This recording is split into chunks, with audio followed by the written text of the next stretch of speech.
Hello friends, आज के chapters में हम डिस्कस करने वाला है थर्मोडायनेमिक्स का नेक्स्ट टॉपिक हुआ है स्पॉन्टेनिटी। और स्पॉन्टेनिटी क्या होती है, स्पॉन्टेनियस प्रोसेस क्या होता है। इसके अलावा और भी कई सारी चीज़ें हैं, जैसे इंटेंसिव प्रॉपर्टी क्या होती है, एक्सटेंसिव प्रॉपर्टी क्या होती है, जेट एनर्जी क्या होती है, और बहुत सारे रिएक्शंस के बारे में पढ़ेंगे। Reaction of combustion, formation, atomisation, ये सब हम कवर करने वाले हैं। सबसे पहले मैं आपको बता देता हूँ, थर्मोडायनेमिक्स के अंदर बेसिक 2 लॉज होते हैं। यहाँ पे 2 लॉज एक्सप्लेन किए। सबसे पहले अपन ने पहली इक्वेशन पढ़ी थी, delta U equals to Q plus W। ये जो था ये बेसिकली अपना फर्स्ट लॉ ही था, फर्स्ट लॉ। और फर्स्ट लॉ किसके बारे में बताता है? फर्स्ट लॉ बताता है एनर्जी के बारे में। फर्स्ट लॉ अपने को एनर्जी के बारे में इंट्रोड्यूस करता है कि एनर्जी का क्या कंसेप्ट होता है फ्लो का, वो फर्स्ट लॉ से हम इंट्रोड्यूस करते हैं इसको। दूसरा है सेकेंड लॉ। इनकी सिंपल डेफिनेशन याद रखनी है आपको, कुछ नहीं है कि सेकेंड लॉ इंट्रोड्यूस होता है अपने को एंट्रोपी से। एंट्रोपी क्या होती है आगे हम डिस्कस करेंगे। एंट्रोपी से सेकेंड लॉ इंट्रोड्यूस होता है।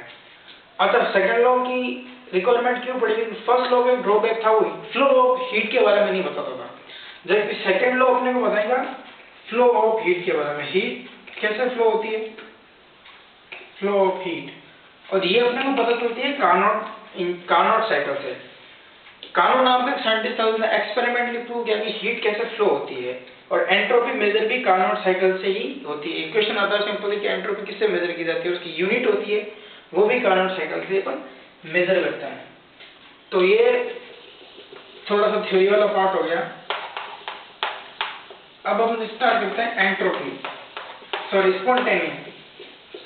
स्पॉन्टेनियस प्रोसेस किसको कहते हैं? तो आइए देखते हैं स्पॉन्टेनियस प्रोसेस।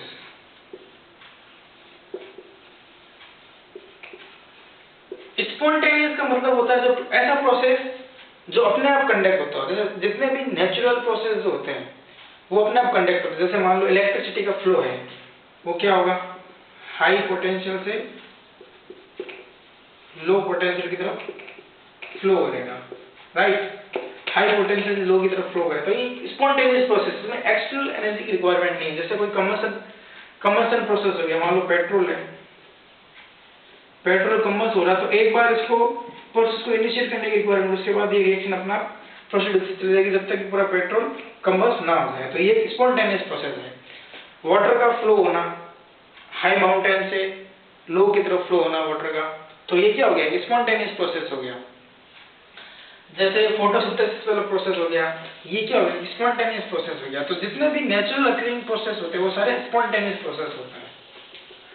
और बेसिकली जो स्पॉन्टेनियस प्रोसेस होता है वो एक्सोथर्मिक होता है। एक्सोथर्मिक मतलब जिनमें एनर्जी, ऐसा प्रोसेस जिनमें एनर्जी रिलीज होती है। भाई कोई भी प्रोसेस है, फिर कोई भी एक सिस्टम है, वो हमेशा अपनी एनर्जी को मिनिमम रखने की कोशिश करता है। अब एनर्जी जितनी मिनिमम होगी उतनी ही वो रिएक्शन या फिर वो फंक्शन या वो स्टेबल रहेगा। जैसे एग्जांपल लेते हैं, मान लो किसी बंदे के पास 2000 रुपए है, जेब में उसके पास 2000 रुपए है। जब तक ये 2000 रुपए रहेंगे इसके जेब के अंदर, वो घर के अंदर नहीं टिकेगा, हमेशा घर से बाहर की तरफ जाने की, इसको खर्च करने की, पार्टी करने की कोशिश करेगा। लेकिन जैसे इसके पास ये पैसे खत्म हो जाएंगे, वो चुपचाप घर आके बैठ जाएगा। इसका क्या मतलब हुआ कि जब जिसके पास एनर्जी कम हो या फिर जिसके पास एनर्जी खत्म हो गई, वो स्टेबल रहता है। तो जितने भी नेचुरल प्रोसेस होते हैं वो अपने आप को स्टेबल रखने की कोशिश करते हैं, इसलिए वो एनर्जी रिलीज करते हैं। और एनर्जी जो रिलीज करते हैं उसको कहते हैं एक्सोथर्मिक प्रोसेस, राइट। तो नेचुरल अकरिंग प्रोसेस क्या हो गया, स्पॉन्टेनियस होता है और एक्सोथर्मिक होता है। इसके बाद अपन देखते हैं एंट्रोपी क्या होती है। एंट्रोपी अभी मैंने बताया था कि सेकेंड लॉ एंट्रोपी से इंट्रोड्यूस होता है। एंट्रोपी को ऐसे इग्नोर करते हैं, राइट।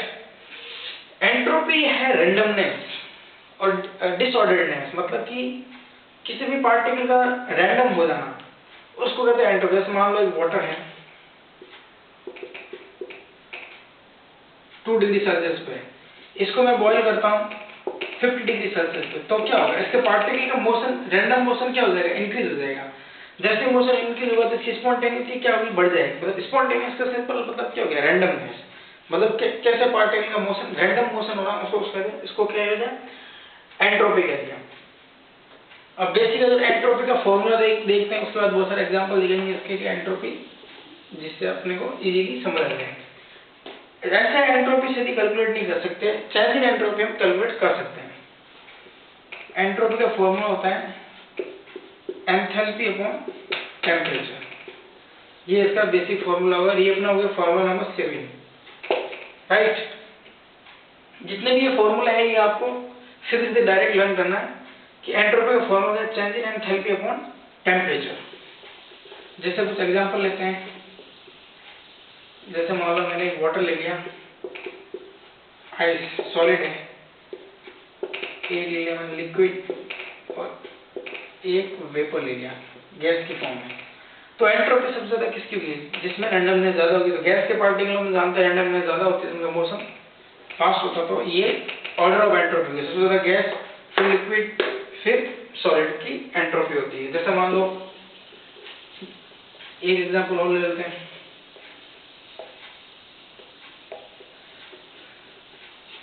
कोई भी एक रबर है, उसको मैं स्ट्रेच कर दूं, स्ट्रेच करके इसको बिल्कुल सीधा बना दूं, तो ये क्या हो गया, ये रैंडमनेस था इसका, ये रैंडमनेस है क्या हो गया, डिक्रीज हो गया। तो इसकी एंट्रोपी क्या होगी, कम होगी।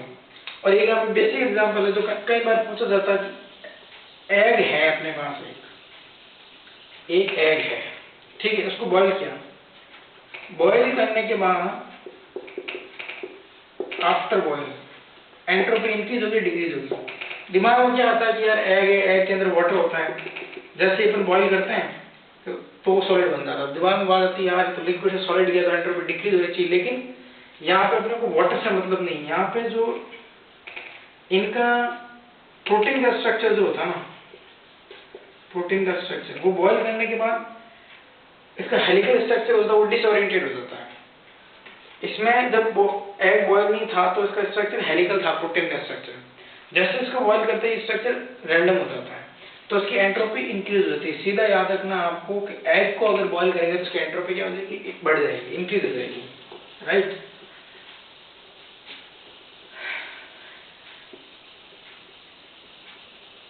ऐसे ही अलग अलग कंडीशन में देख लेते हैं। एंट्रोपी ऑफ फ्यूजन, एंट्रोपी पहला देखिए एंट्रोपी ऑफ फ्यूजन।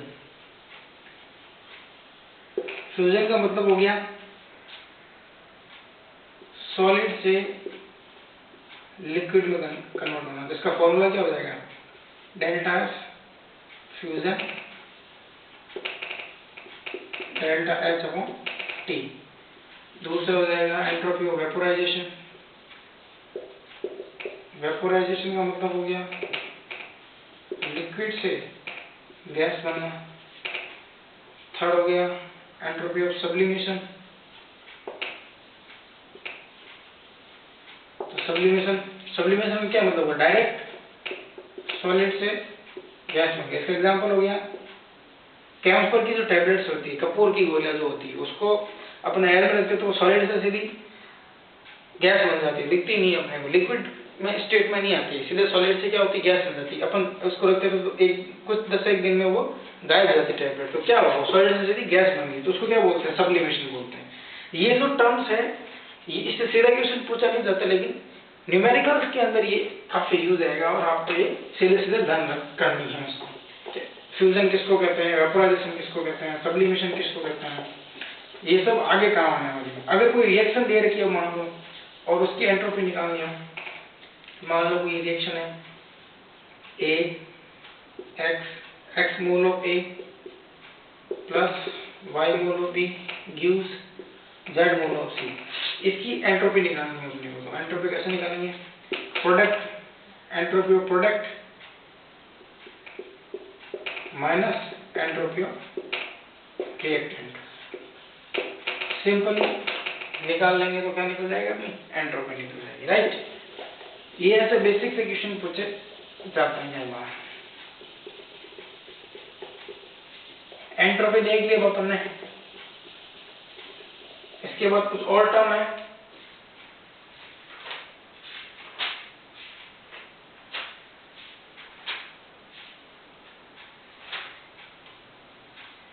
जैसे मान लो एक और टर्म यहाँ पे इंट्रोड्यूस करते हैं अपन, जिप्स एनर्जी।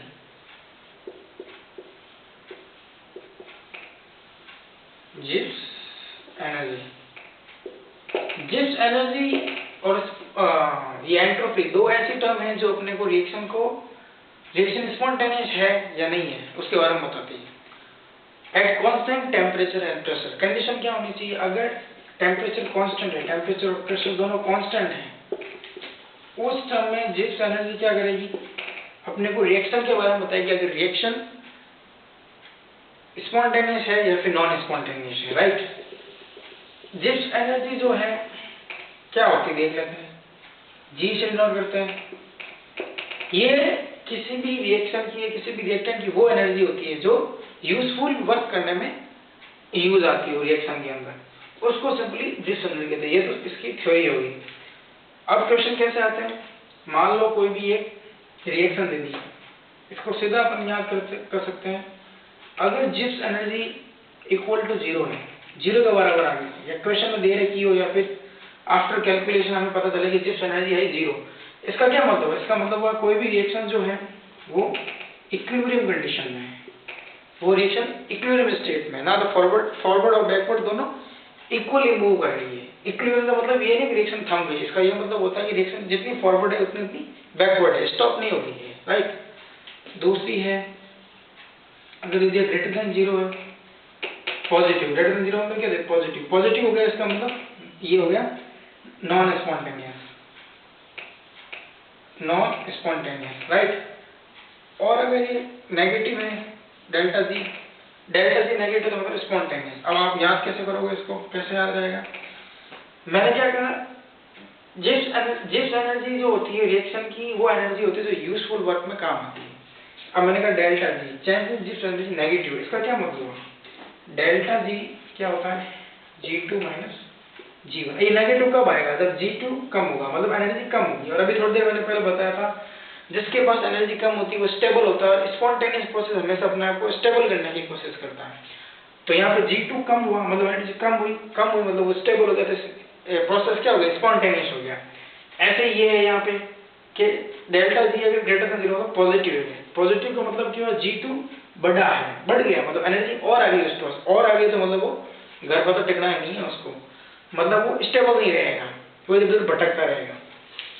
ऐसे सिंपली आप इसको रटना नहीं है, ऐसा सिंपली याद करना है। इसका रिवर्स होगा, स्पॉन्टेनियस से भी अपन, सॉरी एंट्रोपी से भी पता कर सकते हैं कि रिएक्शन स्पॉन्टेनियस है या नहीं है।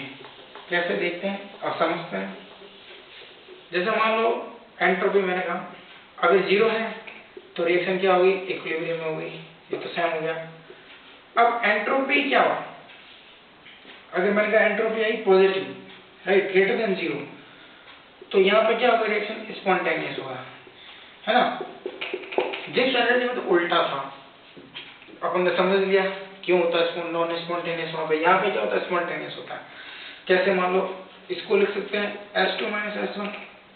अब ये जो है, ये रिएक्शन क्या हो गया, S2 बढ़ गया, मतलब रैंडमनेस बढ़ गई, किसी भी रिएक्शन की रैंडमनेस बढ़ गई। मान लो कोई वाटर है जिसको मैंने बॉइल किया और वो गैस बन गया, तो उसकी रैंडमनेस बढ़ गई, तो लेकिन प्रोसेस तो स्पॉन्टेनियस है ना, मैंने बॉइल किया वो अपना गैस बन गई, ये एक नेचुरल अकरिंग प्रोसेस है, तो ये क्या हो गया, स्पॉन्टेनियस प्रोसेस है। तो इसलिए अपने को क्या ध्यान रखना है, अगर डेल्टा एस ग्रेटर देन 0 तो स्पॉन्टेनियस होगा, अगर यहाँ पर डेल्टा जी आता, डेल्टा जी ग्रेटर देन 0 होता तो नॉन स्पॉन्टेनियस होता। क्यों होता है वो अपन देख ही लिया, और डेल्टा लेस देन 0 है तो ये यहाँ पर नॉन स्पॉन्टेनियस हो गया। ये चीज याद रखने की है, यहाँ से कई सारे क्वेश्चन पूछ सकते हैं, राइट।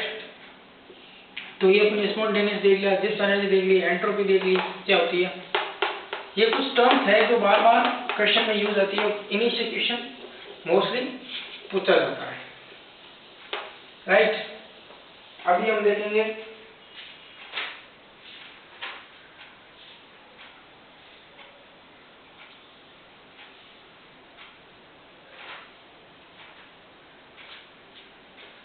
कुछ जिप्स एनर्जी के सिंपल फॉर्मूला जो देख लेते हैं। एक जिप्स एनर्जी का फॉर्मूला डेल्टा जी नॉट क्या होता है, माइनस NF ए नॉट। ये कुछ स्टैंडर्ड फॉर्मूले एनसीईआरटी में बिल्कुल स्टैंडर्ड दे रखे हैं, ये फॉर्मूला नंबर 8 हो गया अपना, जिनसे डायरेक्ट क्वेश्चन पूछे जाते हैं। ये हो गया स्टैंडर्ड डिस्क एनर्जी, एन हो गया चेंज इन मोल या फिर चेंज इन इलेक्ट्रॉन, इलेक्ट्रॉन में कितना चेंज है, कोई भी रिएक्शन दे रखी हो उसके में इलेक्ट्रॉन में कितना चेंज है, उस वो आप रिएक्शन देखोगे तो इजीली पता चल जाएगा आपको। ये होता है, इसकी वैल्यू होती है, ये इसको फैराडे कहते हैं, इसकी वैल्यू तो 96500 कूलम। ये कांस्टेंट है जिसकी वैल्यू ये होती है। और ये हो गया इलेक्ट्रोड पोटेंशियल, स्टैंडर्ड इलेक्ट्रोड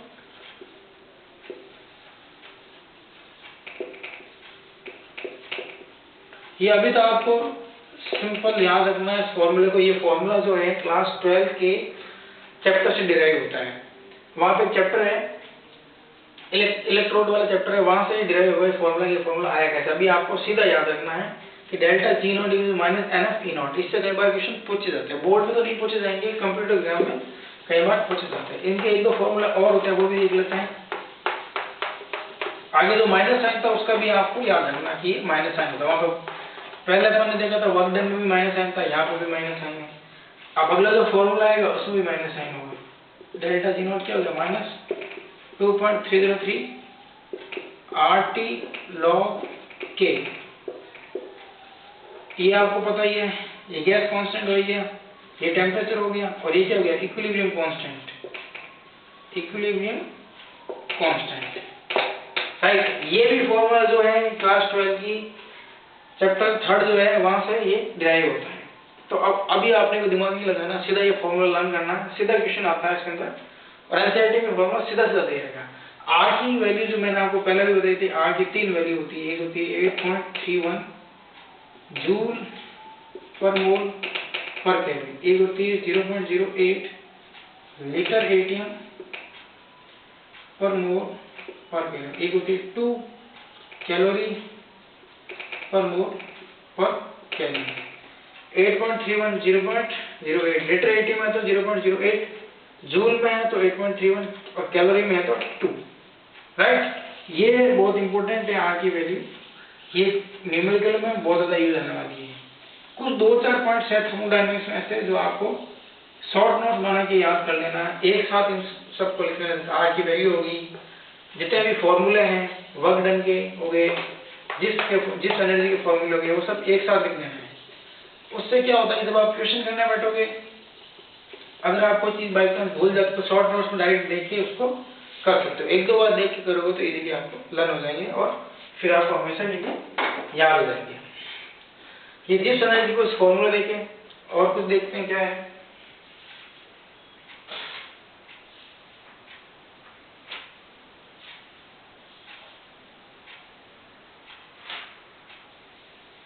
अब दो चीज देख लेते हैं, एक तो रह गया था अपना एक्सोथर्मिक रिएक्शन क्या होती है, एंडोथर्मिक रिएक्शन क्या होती है, थोड़ा बहुत आपको बता दिया मैंने, और अच्छे से देख लेंगे। और देख लेते हैं इंटेंसिव प्रॉपर्टी क्या होती है, एक्सटेंसिव प्रॉपर्टी क्या होती है। तो सबसे पहले ये देख लेते हैं, पहले देख लेते हैं एक्सटेंसिव प्रॉपर्टी। एक्सटेंसिव प्रॉपर्टी सीधा एक कीवर्ड याद कर लो इसका, क्या है, जो अमाउंट पे डिपेंड हो, जो अमाउंट पे डिपेंड होगी वो क्या होगी, एक्सटेंसिव प्रॉपर्टी। मतलब जो अमाउंट पे डिपेंड करे, जैसे एग्जांपल ले लिया मास, मास अगर थोड़ा है तो मास कम होगा, ज्यादा तो मास ज्यादा होगा। तो ये अमाउंट पे डिपेंड करिए ना, अगर कम है तो कम, ज्यादा तो ज्यादा, अमाउंट पे डिपेंड कर रही है मास, राइट। दूसरा ले लेते हैं अपन हीट कैपेसिटी, तो ये भी अमाउंट पे डिपेंड करती है। तो जो अमाउंट पे डिपेंड करे वो होती है एक्सटेंसिव प्रॉपर्टी। अब देखते हैं इंटेंसिव प्रॉपर्टी क्या होती है। इसके और भी बहुत सारे एग्जांपल एनसीईआरटी में दे रखे हैं, बीच बीच में बहुत जगह दे, लास्ट में आपको एक साथ दिखा दूंगा कितने जितने भी फॉर्मूले जितने भी पूछे जाते हैं चीजें, इनसे एग्जांपल पूछे जाते हैं, वो सारे एक साथ दिखा दूंगा, टेबल बनाएंगे, एक तरफ इंटेंसिव एक तरफ एक्सटेंसिव। यहाँ पर खाली मैं आपको समझा देता हूँ कि होता क्या है।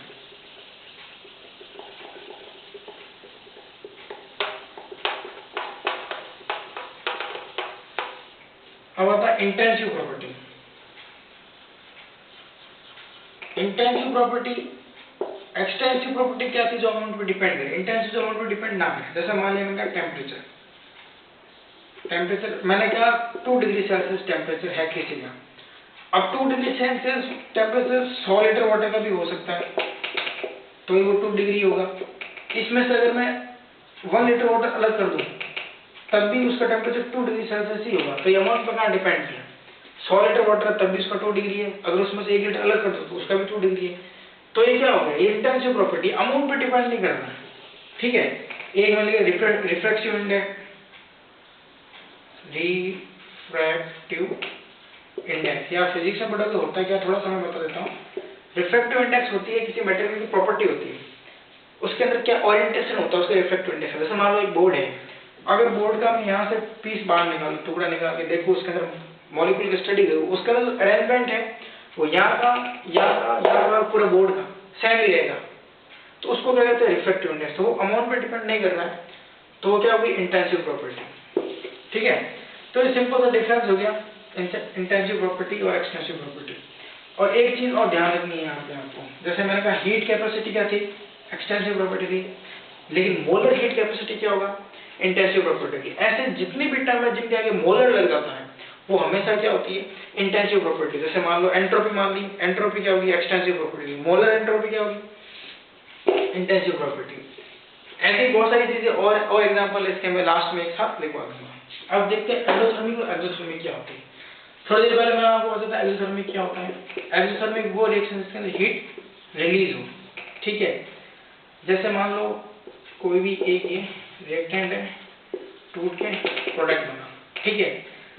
ये रिएक्टेंट की एनर्जी है, आप रिएक्टेंट की एनर्जी है, ऐसा अलग एनर्जी है, और ये प्रोडक्ट की एनर्जी हो जाएगी। यहाँ पर एनर्जी ज्यादा है, बॉन्ड ब्रेक हुआ, ब्रेक हो गया, क्या बन गया प्रोडक्ट में एनर्जी रिलीज होगी, एनर्जी रिलीज होगी, ठीक है। तो डेल्टा एच क्या आता है, प्रोडक्ट माइनस रिएक्टेंट। हमने कहा रिएक्टेंट के बाद ज्यादा प्रोडक्ट के पास का मतलब वैल्यू क्या आएगी, नेगेटिव आएगी। तो जहां पर भी डेल्टा एच नेगेटिव आ जाए इक्वेशन में या कहीं पे भी, तो रिएक्शन क्या होगी एक्सोथर्मिक रिएक्शन होगी। जहां पे भी डेल्टा एच ये एनर्जी है, डेल्टा एच जहां पे भी नेगेटिव आ जाए, एंथैल्पी है ये डेल्टा एच, जहां पे भी नेगेटिव आए वो रिएक्शन क्या होगी एक्सोथर्मिक। एक्सोथर्मिक मतलब जहां से हीट रिलीज हो रही हो, ठीक है। अगर किसी भी क्वेश्चन में डेल्टा नेगेटिव दे देगा इसका मतलब क्या होगा एक्सोथर्मिक है, ठीक है। दूसरा देखते हैं एंडोथर्मिक। एंडोथर्मिक रिएक्शन क्या होती है, राइट। एंडोथर्मिक रिएक्शन वो होती है जिनके अंदर अपने को हीट, जो हीट एब्जॉर्ब कर रहा है। मान लो कोई ये एक स्ट्रॉन्ग वो है रिएक्टेंट है ना, इसकी एनर्जी कोई है आर की ऐसा, अब इसको अपन एनर्जी दे रहे हैं, उसके बाद प्रोडक्ट बन रहा, मतलब ये एनर्जी एब्जॉर्ब करके प्रोडक्ट बन रहा। तो प्रोडक्ट के पास एनर्जी ज्यादा होगी, रिएक्टेंट से ज्यादा होगी ना प्रोडक्ट के पास, क्योंकि अपन ने इसको एनर्जी दी है, जबरदस्ती कोई रिएक्शन करवा रहे हैं। तो यहाँ पर डेल्टा एच क्या आ जाएगा, delta H product minus reactant positive आ जाएगा। तो कीवर्ड क्या हो गया इसका, कि जहाँ पे डेल्टा एच पॉजिटिव है वो एंडोथर्मिक, जहाँ पे डेल्टा एच नेगेटिव है वो एक्सोथर्मिक।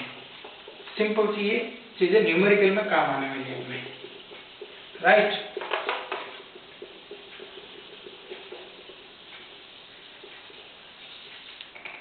आज की इस वीडियो में इतना ही। नेक्स्ट वीडियो में मैं बताऊंगा आपको एटोमाइजेशन क्या होता है, एंथैल्पी ऑफ फॉर्मेशन क्या होता है, एंथैल्पी ऑफ रिएक्शन क्या होता है, कंबशन क्या होता है। उनसे क्वेश्चन कई सारे एनसीईआरटी के पीछे भी दे रखे हैं उनके रिलेटेड, तो वो नेक्स्ट वीडियो में देखेंगे। Thank you.